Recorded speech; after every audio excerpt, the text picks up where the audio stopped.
जय हिंद। इससे पहले वाले वीडियो में हम लोग ने देखा था इंडियन एनर्जी सिनेरियो के पार्ट 2 में ऑयल सेक्टर के बारे में हम लोग ने डिस्कस किया था। ये है पार्ट 3।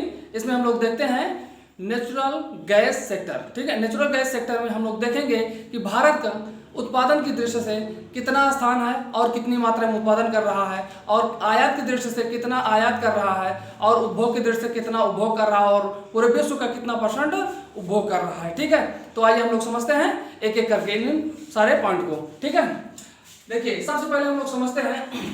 देखिए नेचुरल गैस जो होता है अधिक दक्षता और प्रभाव, उसका जो प्रभावशाली लागत होती है उसके आधार पर ये बहुत ही पसंदीदा, सबका पसंदीदा ईंधन है। और इस गैस को क्या कहते हैं, 21वीं सदी का ईंधन कहा जाता है। ठीक है, इस गैस को अगर 161 डिग्री सेल्सियस पर ठंडा करके इसको हम लोग क्या करते हैं, LNG में बदल देते हैं। ये क्या होता है, देखिए गैस को 161 डिग्री सेल्सियस पर ठंडा करके LNG में बदल देते हैं। ये क्या होता है इसको समझते हैं हम लोग। गैस को हम लोग 161 डिग्री सेल्सियस पर क्या करते हैं, ठंडा करते हैं, तब वह लिक्विड फॉर्म में बदल जाता है। तो यानी इसको हम लोग किस फॉर्म में बदल दिया, लिक्विफाइड नेचुरल गैस में बदल देते हैं। और क्यों इसको बदलते हैं लिक्विड में, क्योंकि इसको आसानी से स्टोर किया जा सकता है और इसको ट्रांसपोर्ट किया जा सकता है। ठीक है, अब यहाँ पर हम बात करते हैं इस द्रवीकरण द्वारा सीएनजी का जो आयतन होता है, जो गैसेज होती हैं सीएनजी में बदला जाता है द्रवीकरण से, और उसका जो गैस का आयतन होता है लगभग 600 गुना कम कर दिया जाता है। ठीक है ना, द्रवीकरण के द्वारा है गैसों का आयतन जो होता है लगभग 600 गुना कम कर दिया जाता है। ठीक है, इसके बाद हम लोग बात करते हैं नेचुरल गैस मुख्यतः कौन कौन सी हैं। पृथ्वी पर जो नेचुरल गैसेज हैं वो मुख्यतः मेथेन है। ठीक है, मेथेन इसका जो रासायनिक सूत्र होता है CH4 होता है।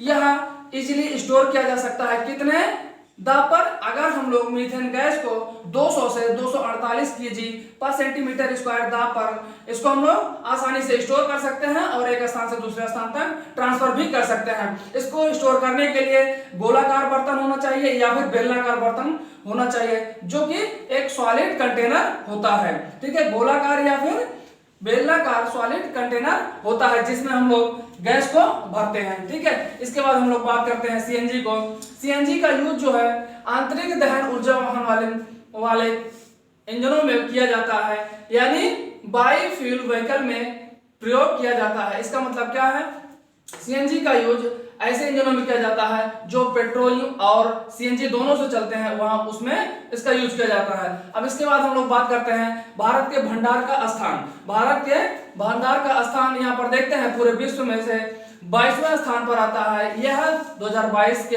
आंकड़े के अनुसार। अब यहाँ पर बात करते हैं कितना भंडार किया हुआ है। यहाँ पर बात करते हैं भंडार कितना किया हुआ है, लगभग 35 अरब घन मीटर जो भंडार किया हुआ है। भारत लगभग 35 अरब घन मीटर गैसों का भंडार किया हुआ है, जो पूरे विश्व का लगभग 0.63% होता है। ठीक है, यह भंडार पूरे विश्व का 0.63% है। अब उत्पादन की दृष्टि से देखते हैं, उत्पादन की दृष्टि से भारत का जो 29वां स्थान है। ठीक है, यह लगभग 11,33,364 मिलियन घन फीट जो है गैसेस को उत्पादन करता है। अब हम लोग देखते हैं उपभोग की दृष्टि से भारत जो है 14वें नंबर पे है। ठीक है, यह लगभग 17,53,143 मिलियन घन फीट यह उपभोग करता है। अब हम लोग वर्तमान समय में इसके खपत के स्तर को देखते हैं कि भारत में जितना भी गैस उपलब्ध है